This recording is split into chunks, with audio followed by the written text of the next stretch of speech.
What's going on, people? This is Brian Mazique, aka Unique Mazique, and this is Significant Strikes. And I am back. We're trying to do this regularly, guys. We've got a lot to talk about. The world of combat sports has never been busier. The intersection between another thing that I truly love, which is professional wrestling, and combat sports has never been more just closely tied. There's always been some stuff, just kind of percolating in the background, but right now it really feels like front and center how connected these things are. So it's no better time for me to start talking about pretty much all of it: MMA, boxing, professional wrestling, all of it just on this one platform. So you're going to see content going back and forth, and this even episodes of Significant Strikes going back and forth. So we're going to start off today, and I want to talk about what I think is the biggest, news of the week so far, at least from a combat sports standpoint, and that is the exhibition match between Gervonta Davis and Jake Paul. A lot of people obviously not happy about it. It's set for Friday, November 14th. It'll take place at the State Farm Arena in Atlanta, which has kind of become like a little bit of a second home, so to speak, in Brooklyn too for Gervonta, but he's done well. Or has a feeling that he'll do well from a draw standpoint in Atlanta. The fight is going to stream live on Netflix, which has become if you would have told people 3 years ago that Netflix would be a huge player in regards to combat sports and professional wrestling, people would have told you you're crazy, but it's very clear that's the case now. I want to also stop right now and remind you guys, if you like this video, if you like this channel, if you dig me, like the video and subscribe. I also write and cover everything that I'm talking about here on Forbes and Athlon Sports. The links to the bio or my writing bio for both platforms are in the description. By all means, please show me support there. I need it everywhere. So, read the articles. You'll see sometimes I'm talking about some of the same topics. Sometimes I add you a little bit different here in the video that I maybe couldn't quite convey exactly in print. So, like I said, this fight is going to stream on Netflix. It is going to be an exhibition. We don't know exactly what the rules are. But Ring Magazine's Mike Coppinger, I think, is on to something that makes a lot of sense. He said that you'll probably be able to expect the rules to be somewhat similar to what we saw when Logan Paul fought Floyd Mayweather. What was that, 2021? I don't know when it was. I can't even remember exactly. I wrote about it, and I had to obviously look it up when it was. But that fight, I think, actually is going to be a barometer for what you can expect from a rules setting standpoint, because the reason why that fight is similar is because we're talking about, not just because it's his brother, it's Jake's brother, but it's because the weight differential, right? So Logan's even bigger, honestly, than Jake from a size standpoint, and Gervonta's smaller than Floyd, especially at that point in Floyd's career. It was in 2021. I think I was right with that. So you're going to see something where probably one person can't weigh more than this, or some weight stuff there. There may even be something with gloves, the larger gloves, to kind of help cushion whatever punches Jake might land on Gervonta. So I'll talk a little bit about what I think about what to expect to see when they actually get in the ring. But before I get into that, I want to kind of talk a little bit about Lamont Roach and Shakur Stevenson. In my opinion, Jake is free and clear here of whatever kind of blame, right? Jake's a very new professional boxer. He has improved. He's better than people give him credit for, but he's not, a world-class level boxer. I don't believe that. It's just nothing I've seen would suggest that. But he will beat a lot of people who are very earlier in their careers or who don't have boxing experience. I have seen nothing that would tell me that he will beat a experienced boxer. So for me, he's free and clear in this. If he wants to have an exhibition match with Gervonta Davis, even with the size disparity, I still say, okay, let's see what you can do, whatever. If you're going to blame somebody in this scenario, you want to blame Gervonta Davis. Now, I understand, and there's multiple reports out there that say that this exhibition match was already agreed to before the first Lamont Roach fight that took place in March. So Gervonta was supposed to do this anyway. He initially, after the controversial draw with Lamont Roach, which I was there, I felt Roach won that fight.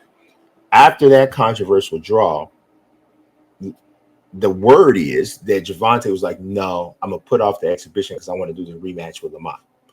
I don't know what happened in between now and or then or what. I don't know what happened, but something happened and he shifted. Money happened is more than likely what it is. He shifted and decided to take this exhibition fight. Now, I will never down any person for going after the dough. Never, right? People who don't have the means to make a certain amount of money doing what they do will easily and always have something to say about people who choose to go after the money, right? But those people who have the means to make that sort of money will never say, hey, I don't know what you're doing, because they can understand it, right? So you'll see the majority of the criticisms for Gervonta's decision coming from people who cannot, to be quite honestly, can't relate, right? Now, that said, there's a consequence, right, for making these kinds of decisions, where it is purely and entirely about the dough. And you, as a person in this specific situation, Gervonta, has to make the decision how am I going to deal with the consequences. The consequences are people are going to say you duck Lamont Roach. And whether you duck Lamont Roach because you are scared to take an L or thought that, hey, that fight was really close, I think I might have lost and I don't want to fight him again, or if I do fight him again, I want it to be later. Maybe somebody will beat Lamont before I get a chance to get to him, because Lamont is not as financially secure as I should be.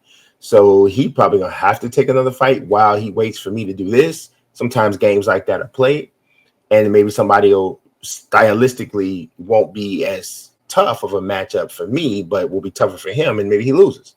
So people are going to say you ducked him, right? There's also this humongous great fight with Shakur Stevenson out there that everybody wants to see who knows anything about boxing.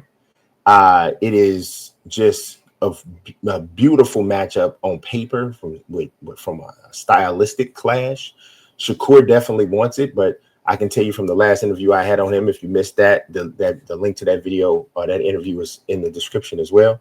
I can tell you for a fact, I feel 100% confident he wants that fight. And one thing I love about Shakur is that Shakur is brash and all that, like you have to be as a fighter, but I can tell that he respects Gervonta and feels like, hey, I'm not sure I'm going to win, but I want to have the fight because I want to see, because I want to be great. I know I can win. I can totally see how I would, but I understand how good this guy is, how powerful he is, how athletic he is, and I want to test my skills. And I see that. And I feel like that's real coming off of Shakur. So people are going to say, hey, you duck Shakur as well.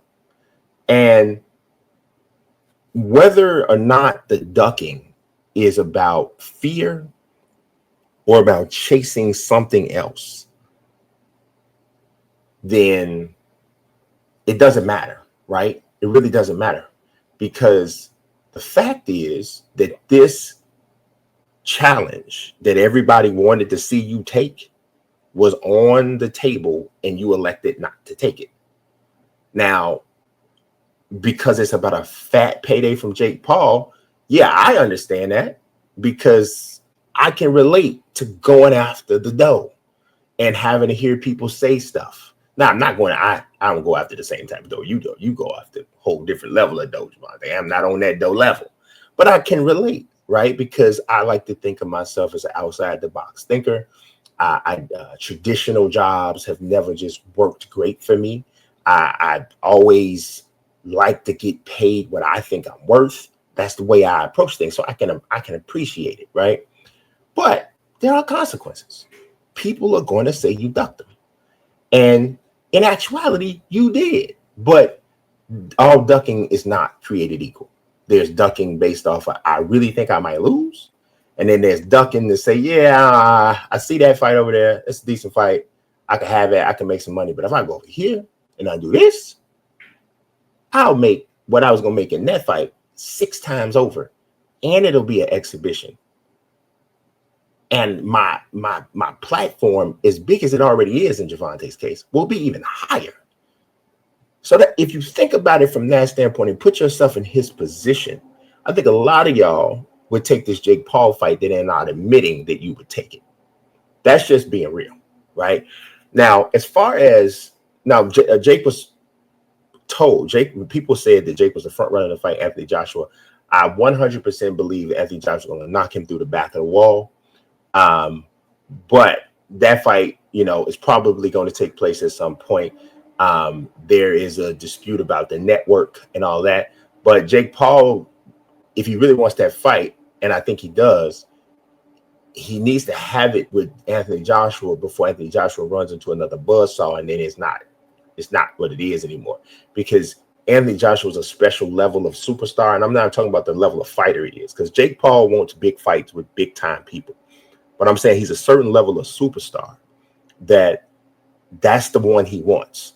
Another guy like Daniel Dubois knocked out Anthony Joshua, but fighting Daniel Dubois right after he knocked out Anthony Joshua would not have made him as much money, or it not have brought him the same platform as it would have if he just fought Anthony Joshua, period, no matter when he knocked him out.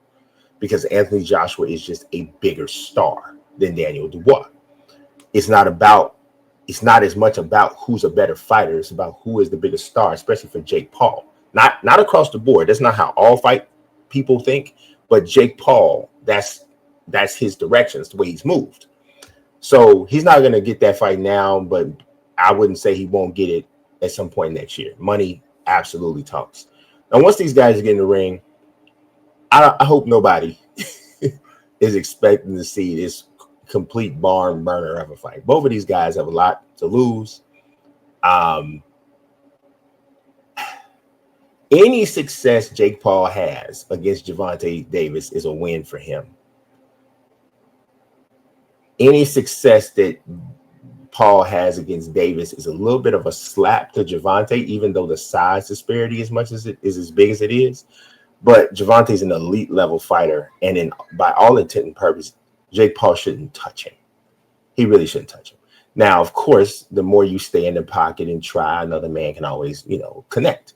But I don't know. It also depends on how serious does Gervonta take it? Does he train right? And then are they really going to go in there and go full speed? That's what we don't know. If they go at the speed that we saw with Tyson and Jake Paul, then I think Gervonta will be fine. But if they go, and I think Jake Paul will be fine. But if they go full 100 speed, like I'm talking about banging, then I don't know. We see what happens. I don't know if Gervonta Davis at 135, maybe 145 pounds for that fight will be able to hurt Jake Paul. He definitely can to the body. I'm 100% positive he can hurt him to the body.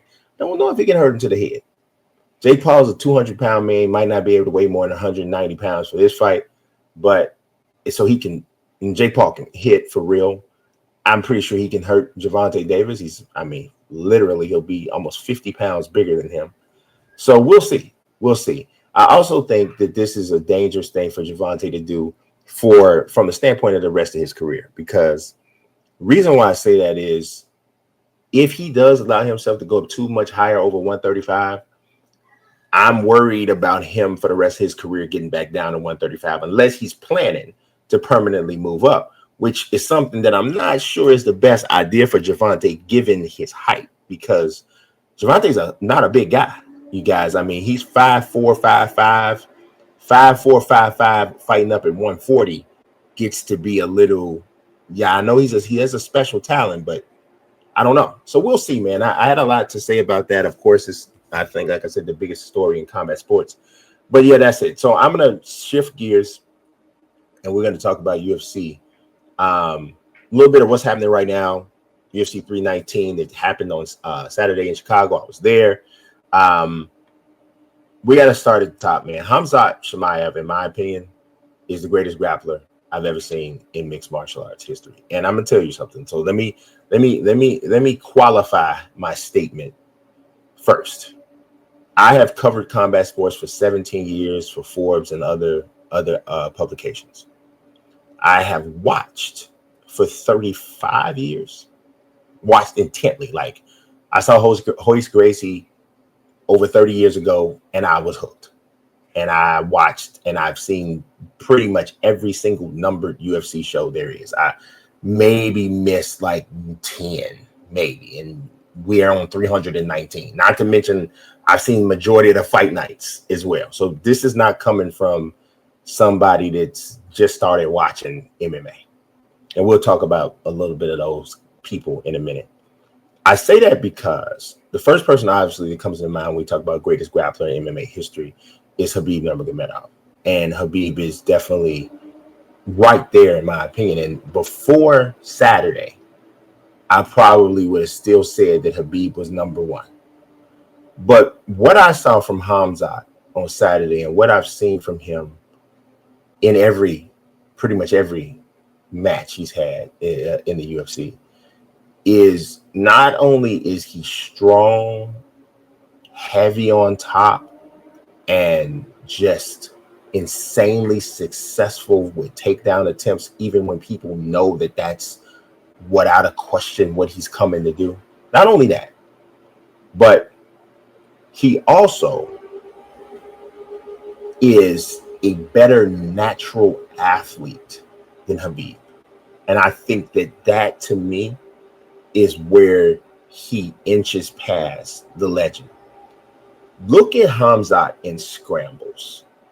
Look at how quick, violent, and cat-like he moves to either stay on an engagement that failed initially, to transition to stop someone's attempt to sweep. The way this dude moves is different. And when you combine that with his mentality, his physical strength, his size, and his just otherworldly skill, I've never seen anybody like it. Dricus is not a wrestler by trade, right? But Dricus is a big, strong, powerful dude. If you'd have saw them in the octagon on Saturday, there was no question. Dricus was so much bigger than Khamzat, so much bigger. Just legs huge, back huge, just big, nasty dudes, right? But I'm gonna tell you something, man. The way he was ragdoll, like I don't know how many of y'all saw these stats. Khamzat landed 529 significant strikes. So it's not like he's just grabbing him and holding him down and doing nothing. And did you see Dricus's face after the fight? He's doing damage, right? 21 minutes and 40 seconds of control time on an elite fighter. Because make no mistake, DDP is an elite fighter. It was the most dominant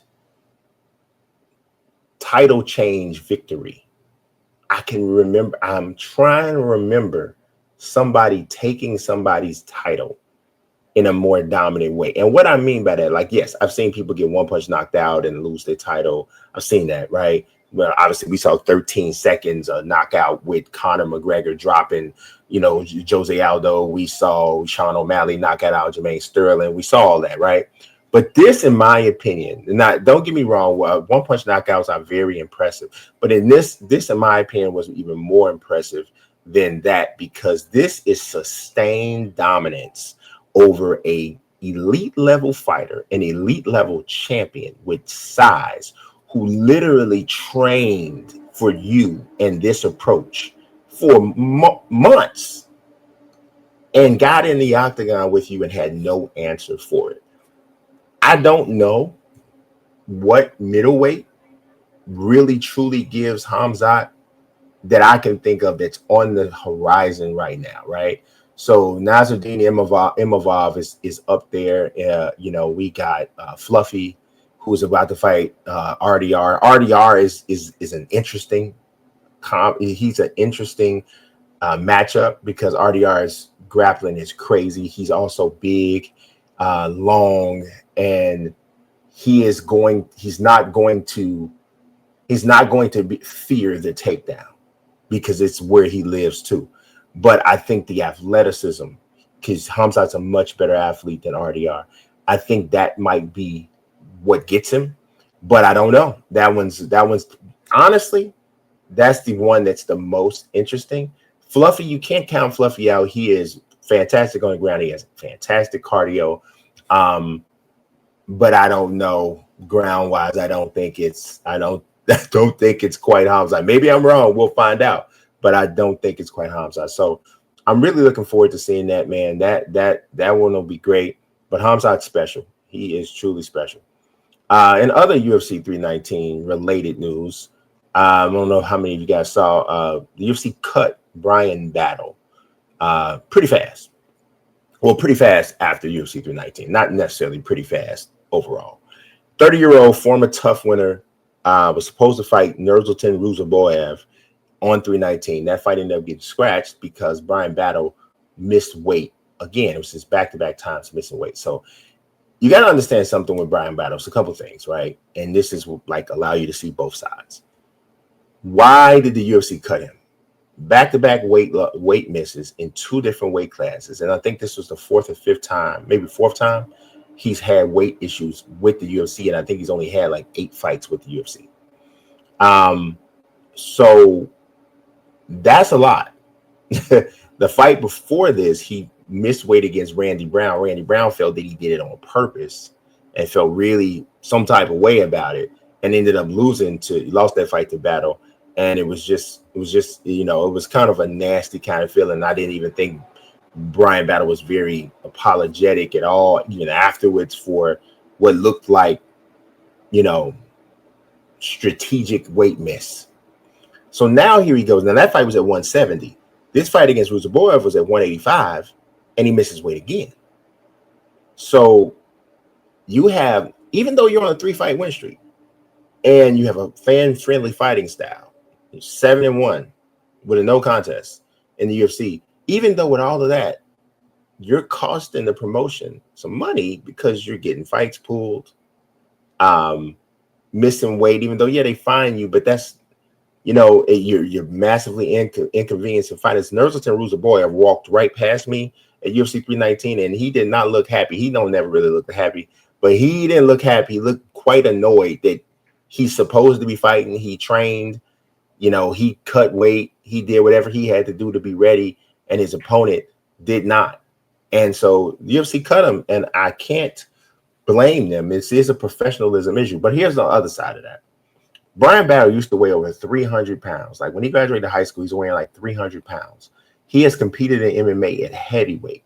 If you saw this dude, you know, I'm going to see if we could get some images to put up. If you saw this dude, you'd see what I'm talking about. Like he was a heavy dude, right? You know, fat. I'm just being honest. And I'm trying to drop some pounds myself, so I don't feel like I'm talking about another group when I say that, you know. And so you see how far he's gotten in 190, which is what he was when he weighed in. It's obviously he's not in bad shape for a guy his size, but it's not in professional fighting shape if you are trying to compete at middleweight and this is your second straight time doing this. So I get it. I don't know what'll happen with Bryan Battle, man. He's only 30, which is not super young for the weight class, but it's not old either. He could maybe go to LFA if they'll have him back, or he could go to the PFL, make weight consistently for maybe 4 fights or something, win. And then that history of making weight maybe would convince the UFC to bring him back. But I don't think he's going to have a chance to fight in the UFC again without a sustained period of showing that he can make weight. And I'll be honest, I can't say that they're wrong for that. There is another thing that I did want to bring up about that Hamzat fight. I forgot to talk about it at first. There's some fighters, Robert Whitaker and RDR, have slammed referee Mark Goddard for the stand-ups during that fight. And I would have to agree with them, man. I was there. The crowd was booing really loudly at points because, I mean, Hamzat was taken down early in the round, you know, every time, right? I'm not hiding what I'm doing. But he's dominating. He's landing strikes from the top. And Mark Goddard, I still think is the best referee in MMA. I don't think there's a better one. I think he's a better referee than Herb Dean. I think Mark's the best. But even the best make mistakes, and even the best are human. And sometimes they can buckle to what's happening with the fans. And I think that he buckled to the boos that were coming down from the United Center crowd. He's also got in the back of his mind, Dana saying things like, nobody who wants to see anybody just grab a guy and lay on him, which that's not what Hamzat was doing. And I think all of that's kind of going in your head while you're doing your job. And Hamzat was always working, trying to get finishes, landing punches on the top. I mean, how'd you hit him 529 times and ever was there a period in 21 minutes where you weren't trying to get something done, to get a finish or to do damage?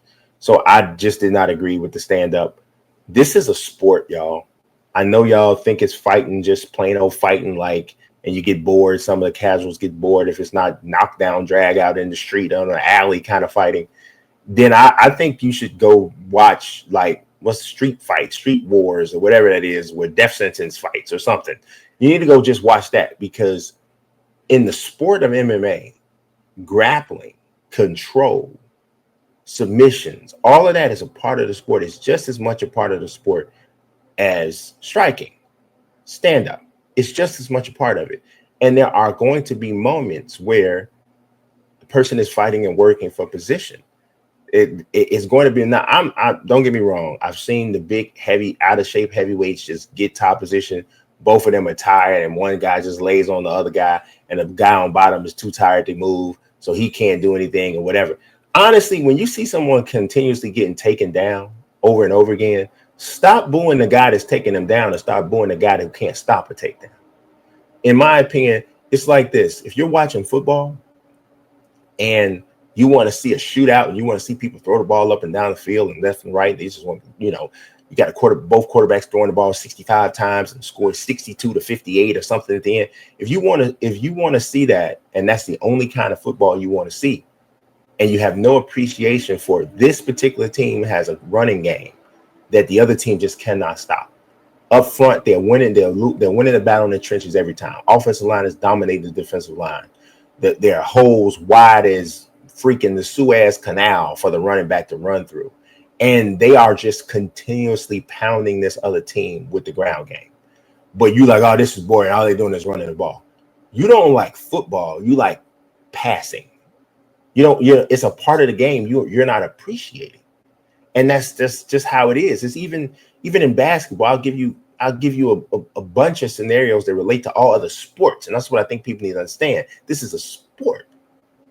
If I'm watching basketball and I got Shaquille O'Neal and and the other team we're playing cannot stop me from dropping the ball down low, and he just keeps destroying who's ever guarding him on the block, and keeps getting finish after finish in the paint. Not even all of them are dunks. He's dropping them in baby hooks, right hand, left hand finishes, drop steps, up and unders. He's doing this kind of thing, and he's scoring. But there's no threes. There's no fast break dunking.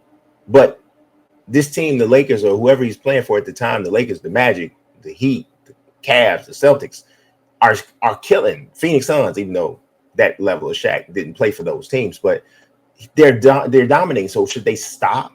Because you'll be more entertained if they shot more threes or threw alley-oops to guys coming off the wing, backdoor cuts, people from the dunker spot. Should they do that more? Should they risk losing because you want to be entertained playing a certain sort of way? If a baseball team has a roster that's built on speed, they don't have a lot of home run hitters, but you love seeing home runs. Should they not bunt? Should they not steal bases? Because you don't think that you only are excited by home runs? It's a sport. And to quote my man Herman Edwards, you play to win the game. Is that not why you play? And if you are a dominant wrestler whose path to victory is wrestling, control, looking for finishes, doing damages from the top, but this is your way, and you get a takedown within the first 15 to 20 seconds, boo the guy with bad takedown defense. Don't boo the guy who keeps getting the takedowns. That's just me. That's just me. But I think I'm right. I think I'm right. All right, let's talk a little bit more about, I don't know what to call this. This is still combat sports. It's not UFC. But y'all, somebody tell me, what is Frankie Edgar doing? Come on, man. Come on, bro. Come on. Frankie Edgar's 43 years old, retired from the UFC, got inducted to the UFC Hall of Fame. He is recently coming out of retirement to fight in bare knuckle on October 4th in New Jersey. His opponent is going to be another former UFC contender, Jimmy Rivera. Jimmy Rivera has had like 4 or 5 BKFC fights, so he's done this, right? He didn't reach the level that Frankie Edgar reached in the UFC. Didn't make the money that Frankie Edgar made. Frankie Edgar didn't make the money he should have made. I mean, but that's a whole nother story, considering how great he was. Maybe that's why he's doing this. I don't know. But Edgar retired for a reason, y'all. He had lost like, was it 3 in a row? And 5 of his last 6. And when Frankie was losing, y'all, he wasn't losing regular. He like getting obliterated. The knockout loss to Chris Gutierrez in his last fight was filthy. I'm talking about like life-changing, your family is concerned kind of knockout. And yet, here we are, 3 years after that loss, he's coming back to do bare knuckle. And I understand the event is taking place in the Prudential Center in New Jersey. He's from Toms River, so this is like a home thing for him. He is probably going to be the co-main event on a card that also features Mike Perry and Jeremy Stevens. Those 2 guys, I totally understand them fighting bare knuckle. They are built for this. They are strikers primarily. They were never great in the UFC because they did have massive grappling holes in their game. Frankie Edgar's a wrestler primarily, was never a great striker, right? And so it makes sense. Mike Perry and Jeremy Stevens have reached a level in bare knuckle that they never would have reached in MMA. So I understand that. But Frankie is older than both of them at 43, took beatings, is a wrestler by base, never an above average striker, really. Tough, good athlete, but never above striker. And he's 43. I don't understand. I understand, but I don't. I hate to see that, man. I hate to see people competing at a level, competing in situations where I just don't think they have a chance to be their best. I can't imagine how that's going to go well for Frankie. Maybe I'm wrong. And if I'm wrong, when he scores the most amazing, unbelievable, unlikely victory over Jimmy Rivera at BKFC on October 4th in New Jersey, I will be the first to come back and say I was wrong. Frankie got out there and did his 43-year-old thing. But I don't think that's going to happen. I don't think that's going to happen. So I'm not wishing bad on him. I'm just using my common sense here. And I don't get it.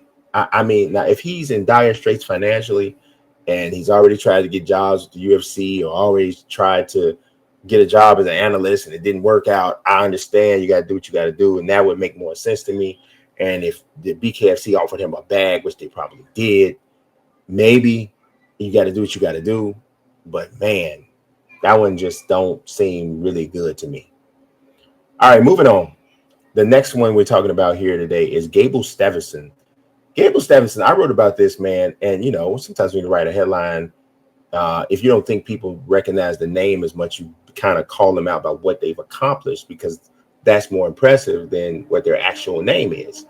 And Gable Stevenson is definitely one of those people, right? Unless you are a hardcore fan of amateur style wrestling or Olympic style wrestling, then you're not going to, that name's not going to immediately resonate with you, right? But he is a former Olympic gold medalist in the 2020 games. He is a multiple time national wrestling champion. He was in the WWE for a spell before he got released from there. He even last year participated in the NFL preseason for the Buffalo Bills. So this dude has done just about it all except for MMA, which seemed like a very natural transition for him coming out of the Olympics. And I know that there were MMA organizations that were recruiting him when he came out. but he wasn't ready to do that at that time. But he has recently said that he is ready. In fact, he has his MMA debut scheduled against Brayton Blood Axe Peterson at LFA 217 on September 12th. And it's in Minnesota, which is where Gable went to school, college, and, you know, his roots are there. Now, he's only 25 years old. He's also trained with John Jones. He's trained at Syndicate MMA. John Jones had a clip, I think it was right after he beat Stipe. He was like, Gable has everything he needs. He is going to be, he said, it's not a matter of if Gable will be UFC champion. It's when. He believes that much. He's just athletically, Gable Stevenson is a freak. I don't know if y'all have seen the moonsaults, the backflips, and the explosion. I mean, the dude he had a decent chance to make the Buffalo Bills 53-man roster. He didn't, but he had a decent chance. If you have a decent chance to make an NFL roster, you are an elite athlete as far as regular human beings are concerned. Just know that. So we're talking about somebody crazy special with Olympic level wrestling. I need you to understand what Olympic level wrestling is. It is not regular. It's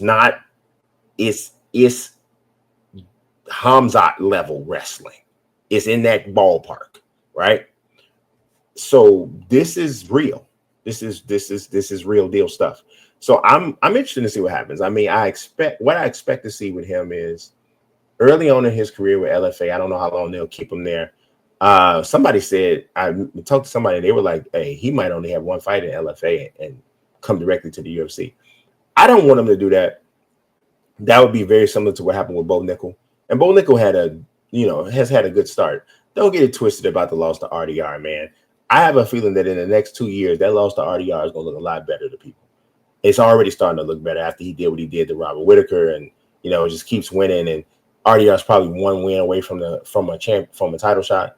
So I think that loss is going to look a lot different to people in some years. But I honestly would prefer to see Gable get a good runway going. Get 3 nice wins. I wouldn't even have a problem with seeing him on the Contender Series for one fight. He wins. No matter how he wins, he gets the contract. 4 victories bring him into the UFC. I think actual UFC debut sometime in the beginning of 2027 seems like the right thing. He'll have some fights on his belt. He'll be only 27 years old. He's going to be a heavyweight. So I'm thinking, 27 is really young for heavyweight. So he'd have a good amount of time to do some damage. And I'm telling you, man, LFA, is a crazy pipeline. So many of the former UFC champions came from there. Sean O'Malley, Derek Lewis, all kinds of people. Alex Bejeda fought there. Everybody, just about you can think of, right? So we'll see what happens with that. But him going to LFA first pretty much kind of ensures that he probably won't go to the PFL, which I think would have been a good thing for him too. I think he would have been able to make more with the PFL while he's preparing for the UFC, as the PFL will give him a bag to fight there. And with the full understanding that he's probably going to transition away, even though they would probably try to keep him, which would be smart. But I just think he could have made more money on his rise if he did that. But as it is, LFA it is, and we'll see what happens. But I'm interested. I'm very interested in seeing how that rolls out. All right, y'all. We're gonna shift gears and we're gonna talk about professional wrestling. I love it. I've covered it for just as long as I cover combat sports. I loved it for even longer than I've loved combat sports. But I'm going to talk about WWE trying to completely stomp out AEW. Stomp them out. And I'm going to tell you, and let me explain for anybody that doesn't quite get this. WrestlePalooza was a PLE that was announced on Wednesday. It is going to take place on September 20th in Indianapolis. I'm going to try to be there. So what happened is WWE's contract with Peacock had a certain amount of, their PLE contract had a certain amount of PLEs on it. They added PLE dates this year, seemingly in anticipation of trying to get out of the deal quicker. and restructuring it. So they signed a massive, I think it was $1.6 billion deal with ESPN. So ESPN is going to cover all of the PLEs moving forward. But that wasn't supposed to start until 2026. But now they have dropped this brand new PLE called WrestlePalooza that is going to drop on September 20th. And the deal with ESPN will begin on that day. That's a big deal. John Cena is supposed to wrestle someone that they say he hasn't wrestled in over 10 years. That could be Brock Lesnar. It could be The Rock. It makes sense that it's Brock Lesnar because Brock Lesnar just attacked him at SummerSlam. So John Cena, Brock Lesnar headlines this card. So we already know how big this is going to be, right? Cody's on the card. I can't really. I don't think Roman's on the card, but Seth Rollins is on the card. Becky Lynch, CM Punk, Drew McIntyre already have been advertised to be on this card. So this is not some small show that they're just throwing out. Why is this about AEW? Because September 20th is the exact same day for AEW All Out in Vancouver. Edge, aka Adam Copeland, is on the poster of this event. AEW is in the process right now. Even though they just signed a new rights deal with Warner Brothers, I believe in 2024, $185 million deal, which seems like very small money when you see the deals that TKO branded promotions are signing with ESPN and Paramount Plus alike. But viewership has been down bad. Ticket sales have been down bad for AEW. So you would venture to say, and I don't think you'd be crazy to say this, AEW needs All Out to be successful. Vancouver is a wrestling hotbed. It's obviously in Canada where Edge is from, and he's beloved there. So it seems like there's some level of a good amount of eggs in a basket for that show. And the WWE is like, yeah, we know, and we have every intent on stomping this bad boy into the ground. And that is hardcore gangster behavior. And I'm going to be honest, I use those words, but I don't blame the WWE for this approach. I mean, this is business, y'all.